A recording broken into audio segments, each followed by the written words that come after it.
其实是凯特王妃被洗礼的地方就在这里。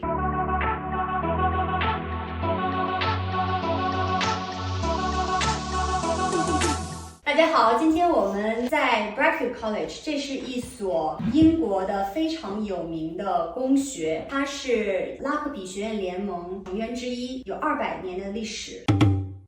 Well, to answer that in the two halves, the challenge of IB is because of its breadth and because you do have to do a humanity and because you do have to do English language. Somebody whose English skills are not as strong is going to find that an additional challenge. Now, I love challenge and challenge is good for young people and the skill they get out of it makes them an even stronger candidate, I would argue. But I think, it's doing 6 things rather than 3. There is an additional level of difficulty, but that involves you committing to hard work. You don't have to be more intellectually capable to do the IB. IB suits people across a broad range of ability, but you do have to commit to the challenge of doing 6 different things. For certain pupils it would be harder, but that's not a question of their intelligence, it's a question of the breadth. For universities, there was a perception 10 or 20 years ago that there was a leaning at certain elite institutions towards specialisation. Time has proven that no longer to be the case. People get places to read engineering at Imperial or to read maths at Oxford with IB or A level, and I think that is was formerly true but is an anachronism now. I don't think that's true anymore.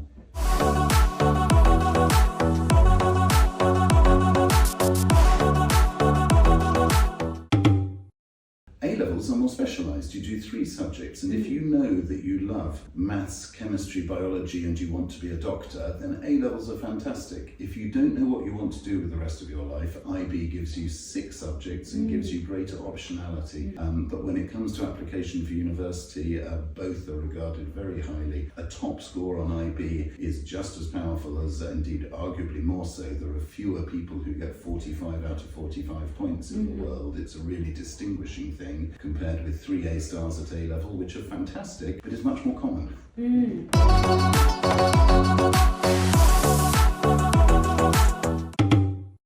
Bradfield is a wonderful boarding school, a very British boarding school in a beautiful part of the country with a truly cosmopolitan population. And I think the great thing about Bradfield is it brings people from all over the world to join a very British community in terms of the percentage of pupils. And that's a wonderful thing. So they truly experience a British education and they're integrated into a school along with a cosmopolitan group of other young children from over the world and from Britain itself. A lot of our international pupils are actually resident in the UK. So Bradfield offers fantastic academic education, but it also offers what we call an education for life, which is preparation for life beyond school with everything that can throw at you.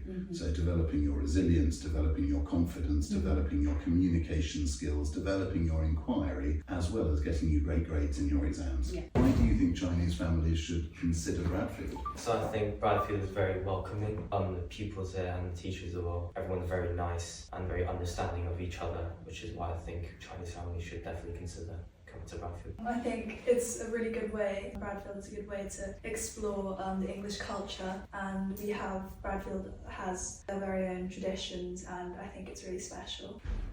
Thank you. I should probably explain that Sage joined in the 6th form from China, and Jenny joined, although she's British resident, in Faulkner's in year 9. So they've had 2 the same school, but 2 slightly different experiences.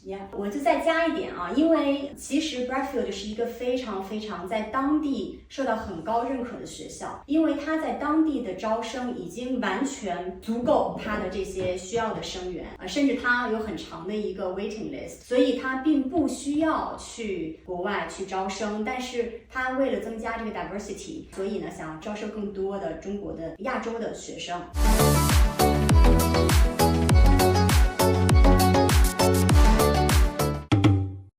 The first thing is, we always say it is a pupil's application to university, and our support is supporting them make good decisions for themselves. They're quite adult by that stage. And they must talk to their parents, they must talk to the school, they must have guidance from the people who know them. But we also make sure they are young adults who need to take some responsibility for it. So we do early testing of them and help them to identify what their different career possibilities are, what the different routes they might want to take, and help them choose choose subjects. Having chosen those subjects, we then have the Horizons department, and we call it Horizons because their horizons shouldn't just be a British university to do a subject that has existed for 50 years. Their horizons should be as broad as possible. They should look internationally as well as nationally, and they should look at a range of options which are changing all the time. So with those horizons, we have different counsellors and advisors who, along with their tutor in their boarding house who knows them intimately,